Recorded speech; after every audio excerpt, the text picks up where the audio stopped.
का बताई भैया, मन में उठत कए गो सवाल बा।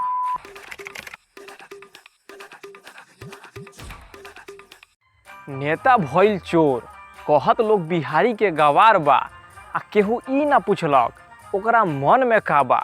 घूमत रहल कोचिन कोचिन, समझ में आवत ना कोनो सवाल बा।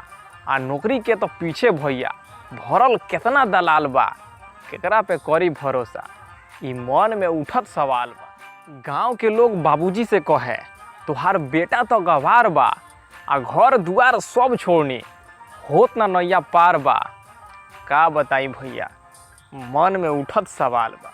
पढ़त पढ़त मन भागे लागल, अब नौकरी के तलाश बा। अब मिलत नइखे नौकरी, अब करे के कठिन प्रयास बा। एक तरफ चोर लुटेरा और एक तरफ नेता नौकरी के देत झांस बा। ई मन में उठत कए गो सवाल बा। बाबूजी कहेलन पढ़ ल बेटा, तोहार जिंदगी के बात बा। इहे नया जिंदगी जिए के तोहार शुरुआत बा। ना मिली नौकरी तो ना कहीं लड़की के हाथ बा। का बताई भैया, मन में उठत कए गो सवाल बा। तो गाइस, कविता की कौन सी लाइन सबसे अच्छी लगी कमेंट बॉक्स में ज़रूर बताइए। और अभी तक आप हमारे चैनल पर नए हैं तो हमारे चैनल को ज़रूर सब्सक्राइब कीजिए।